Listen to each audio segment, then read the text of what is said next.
सर्व ताईंना माझा नमस्कार. तर स्कूल चालू व्हायच्या आधी मी सगळं घराची साफसफाई करत आहे. सो आज मी किचन घेतलं आहे साफ करायला. तर सगळ्यात आधी हे वरचा पार्ट आहे सगळा स्टोरेजचा. एवढं काही जास्त सामान नाही आहे. तर मी वरती सोडून झाडूने जी काही कोपऱ्यात वगैरे धूळ बसलेली आहे ती मी झाडून घेणार आहे. किचनवरती तुम्ही प्लीज चढताना सांभाळून चढा, कारण की मला ती सवय आहे. बट तुम्ही जर चढत असाल किचनवरती साफसफाई करायला तर सांभाळून चढा, कारण की खाली ओटा वगैरे ओला असतो. तर मग मी जे काही सामान ठेवले आहे त्याच्यावरती धूळ बसली आहे की नाही ते ओपन करून बघत होती. पण माझं सगळं व्यवस्थित पॅकिंग केलेलं आहे, त्याच्यामुळे जास्त काही सामानांना धूळ बसली नव्हती. स्टीलची टाकी आहे तिकडे पाण्याची, आणि जे काही गिफ्ट्स वगैरे बाउल्स वगैरे मिळाले होते ते सगळे बॉक्स तिकडे ठेवलेले आहेत. ह्याच्यामध्ये मी सूप ठेवलं आहे. गणपतीला ओसाला सूप लागतं, सो मी ते व्यवस्थित मग पुसून ठेवून देते ओसा झाल्यावर.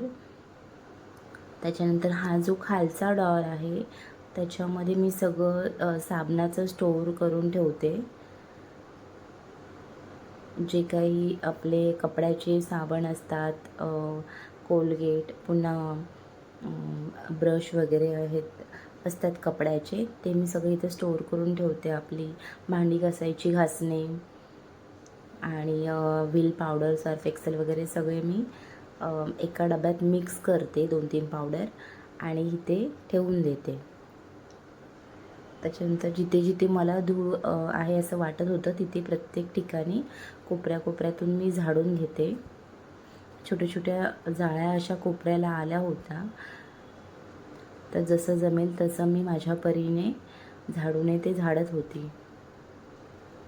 सगळं झाडून झाल्याच्या नंतर मग मी खाली उतरून अजून काही बाकी आहे का ते बघत होती.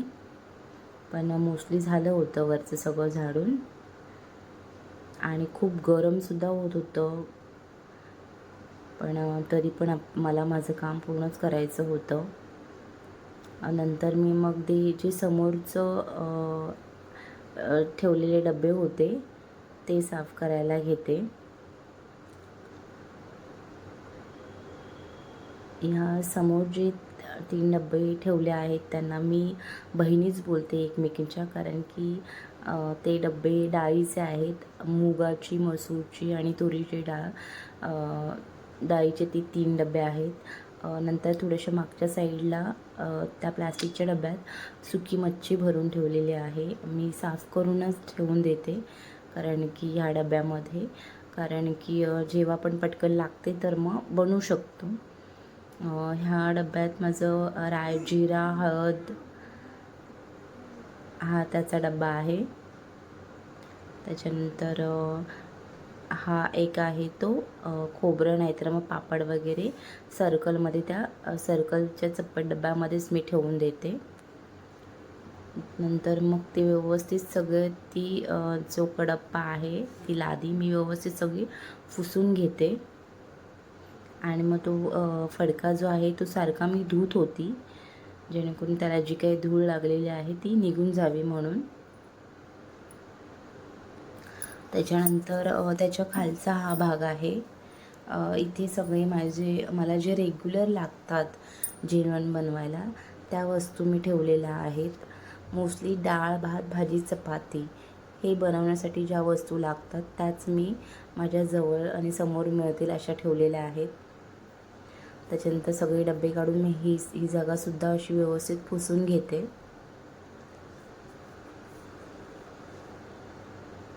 नंतर त्याच्याच खाली इथे भांड्यांची ट्रॉली आहे, भांडी ठेवायची जाळी आहे, आणि एका साईडने तिथून पाणी जाण्यासाठी आहे. भांड्यांमधलं पाणी त्याच्यामध्ये खाली जमा राहून ते साईडने निघून जातं.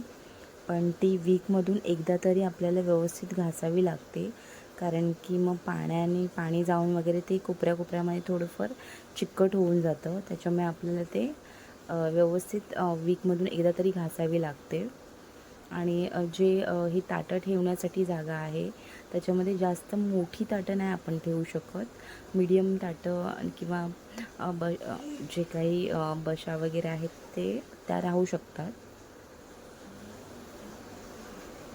म्हणजे जास्त भांडी नसतील, थोड्या प्रमाणात असतील, त्याच्यासाठी हे खूप चांगलं आहे. आणि तसं पण रात्री भांडी घासून ठेवून मी त्याच्यात ठेवते आणि मग सकाळी ती भांडी सुकलेली असतात सकाळपर्यंत, मग मी ती भांडी लावते. त्याच्यामुळे तिथून पाणी व्यवस्थित निघून जातं. ती लोकल मार्केटमधून घेतलेली मी 500 रुपयाला. त्याच्यानंतर गॅसच्या राईट साईडला ही एक छोटी अशी स्टीलची सामान ठेवण्यासाठी अशी स्टीलची ही मांडणी आहे. मी आधी जिथे राहायची तिथे स्टोरेजसाठी जास्त जागा नव्हती, त्याच्यामुळे मी ती घेतली होती.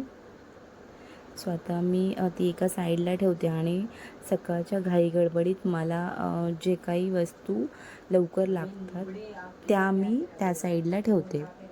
म्हणजे मला पटकन हातामध्ये येतील त्या वस्तू. म्हणजे चपाती करताना जो पीठ लागतो तो स्टीलचा डबा, तेलाचा डब्बा,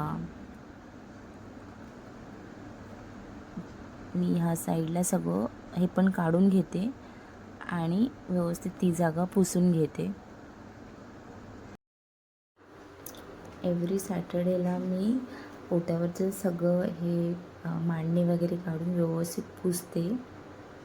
हाफ डे असतो, सो घरी आल्याच्या नंतर नेक्स्ट डेला संडे असतो, त्याच्यामुळे सॅटर्डेला खूप उशिरापर्यंत काम केलं तरी एवढं काही वाटत नाही.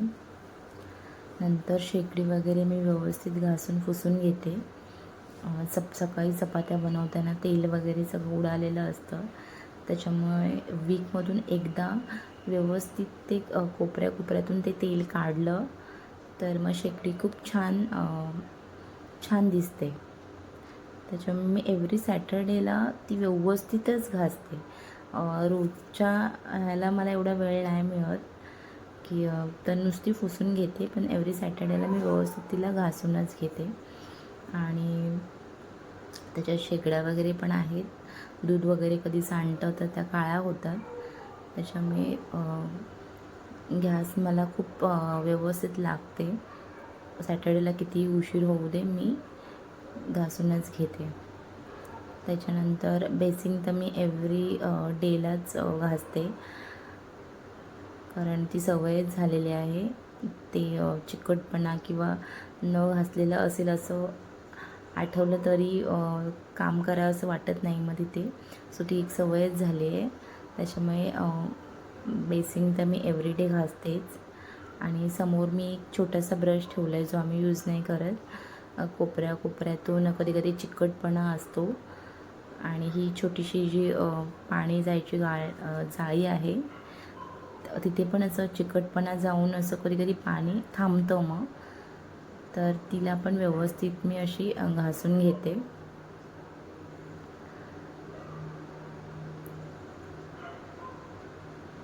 कधी कधी आपण जे खरकटं वगैरे टाकतो ते कधी अटकतं त्याच्यामुळे पाणी जायला खूप प्रॉब्लेम होतो. त्यामुळे ब्रशने मी ती व्यवस्थित अशी घासते डेली. त्याच्यानंतर हे माझ्याकडे तांब्याचं कळशी आहे छोटी, आणि मागे तांब्याचा मटका आहे.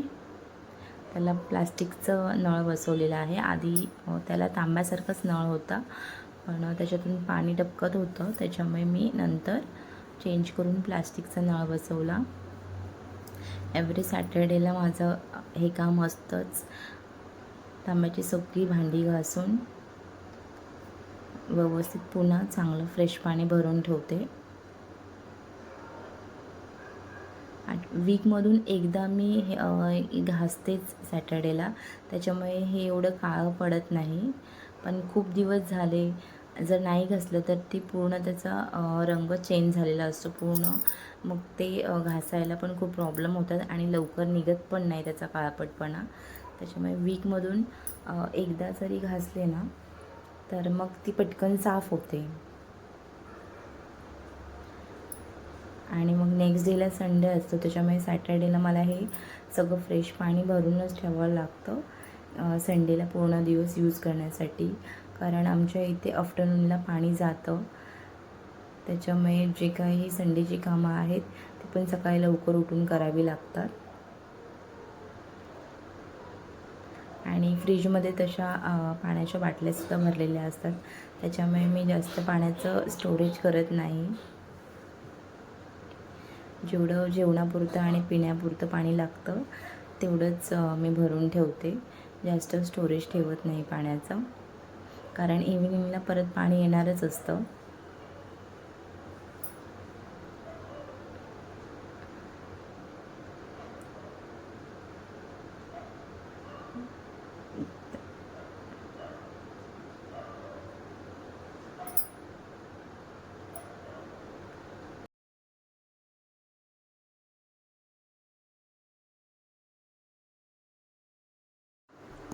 हे किचनच्या खाली खाणं आहे. त्याच्या खाली मी कांदे, बटाटे, लसूण चं जाळं ठेवते. बटाट्यांना जास्त सूर्यप्रकाश नको लागायला, मग त्याच्यामुळे त्याला मोड येतात, त्याच्यामुळे असं मी ते बंद ठेवते. आणि बंद ठेवल्यावरती आतमध्ये वास वगैरे बिलकुल येत नाही. आधी सुरुवातीला मला वाटलं होतं की कांदे बटाट्यांचा वगैरे वास येईल पूर्ण आतमध्ये, पण असं काही नाही हो. आणि ही तांदळामध्ये टाकायला बोरिक पावडर आणली होती आणि मी कांदे बटाटे ठेवले होते, पण आतमध्ये कागद ठेवला नव्हता, त्याच्यामुळे सगळी जी कांद्याची साल होते सगळे खाली पडले होते. सो म्हणून मग मी आता कागद ठेवून त्याच्यावरती कांदे आणि बटाटे ठेवत आहे. मध्ये मध्ये हे जाळं असं निघतं, पण ठीक आहे, जास्त हात लागलेच की ते निघतं. हे पण मी लोकल मार्केटमधूनच घेतलं होतं.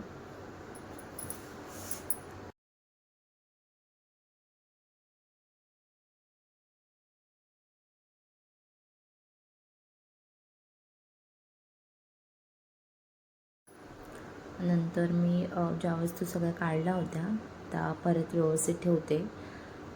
एका साईडला माझा स्टीलचा हा मोठा डबा आहे तांदळाचा, एक तेलाचा डबा, आणि मागच्या साईडला स्टीलचा छोटा कडधान्याचा डबा आणि इडलीचं भांडं. बस ट्रॉल्यांमध्ये पण मी जास्त काही सामान ठेवलेलं नाही आहे. जेवढं मला डाळ भात भाजी चपाती बनवण्यासाठी साहित्य लागतात तेवढेच मी व्यवस्थित जवळपास ठेवलेले आहेत. माझ्या वीकली जे काही जेवण बनणार आहे ते फिक्स असतं, कारण की उद्या जे बनणार आहे ते मला आज घेऊन जावं लागतं, नाहीतर मग एन मोमेंटला काय बनवायचा हा विचार पडतो. म्हणून मग घरातल्यांना जे आवडतं तेच मी नेहमीप्रमाणे बनवते. इथे डस्टबिन ठेवलेला आहे आणि त्या टपामध्ये एक्स्ट्राचे भांडे आहेत.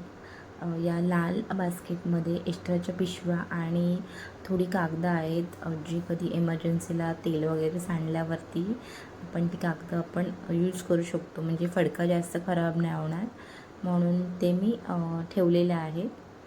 आणि हा मला पण दर 2-3 दिवसांनी साफ करावा लागतो.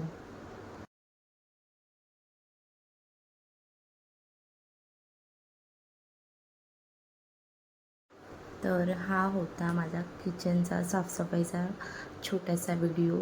सो प्लीज माझ्या चॅनलला लाईक, शेअर अँड सबस्क्राईब करा. Thank you so much. थँक्यू.